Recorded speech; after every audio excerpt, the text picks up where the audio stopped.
Sulphur levels in a soil test are inaccurate, and basically sulphur should be applied in all fertiliser applications.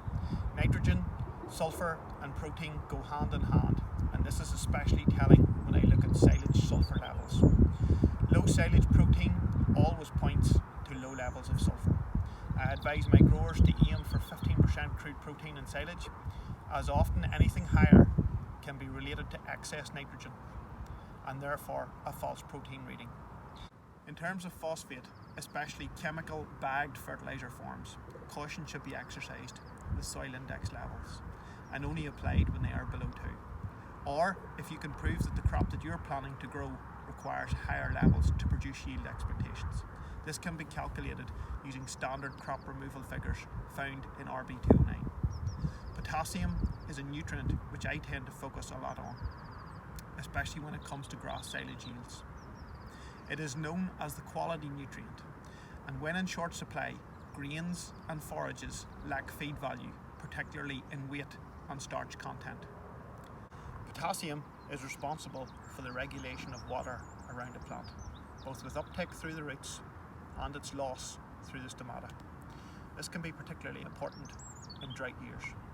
I hear you say, this is Northern Ireland, not like a problem that we face very often.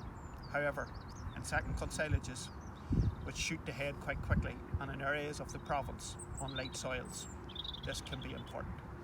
It's not the first time buffer feeding has had to be purchased in terms of soy hulls, etc., to compensate for forage shortages. However, better managed soils could prove to be more cost effective and resilient. Our weather no longer follows patterns, but more commonly events now. The weather norm now seems to be all or nothing. When I see indexes of 1 and below, which is common on soil tests, I become greatly concerned, especially when a farmer tells me that he's applying slurry and topping up with straight nitrogen. Potash requires building to optimum levels in the soil, and that takes time. The difficulty in bringing levels up exists when too much is applied, especially in the spring. Luxury uptake occurs when grass crops absorb the nutrient in excess and it's brought back in to the silage clamp, which can then cause issues in dry cow feeding. My advice when trying to build soil K reserves from a low base is to apply muriate of potash in the autumn before the spreading window closes, in conjunction with a tailored spring application program. It's worth noting that nutrient availability is dependent on soil type and its CEC, the cation exchange capacity. In short, light sandy soils don't hold on to nutrients, whereas heavier clay soils can bind up levels of that nutrient but not necessarily make them available for plant growth. Aim to manage your soils at index level of 2 or slightly above. Matching applications with crop offtakes are essential, as economics and environmental guidelines do not allow room for excessive application either.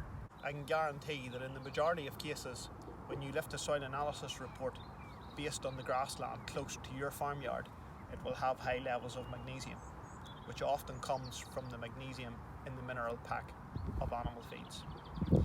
There are options out there to try and correct magnesium levels in soil, such as applying calcium sulphate, otherwise known as gypsum.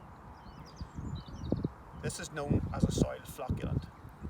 This is a slow process, but has many benefits in terms of opening up tight soils and allowing them to drain more effectively. Applying gypsum does not correct the pH. Applying 1 tonne per year can help and can be applied close together with limestone applications. There does, however, need to be a break in applications of slurry and fertilisers between lime applications. I like to leave 2 weeks where possible. High magnesium levels in soil can make them tighter, and this can often be seen when a field with high magnesium is ploughed, as it will need to be cultivated and worked quite quickly, otherwise it can become hard on top.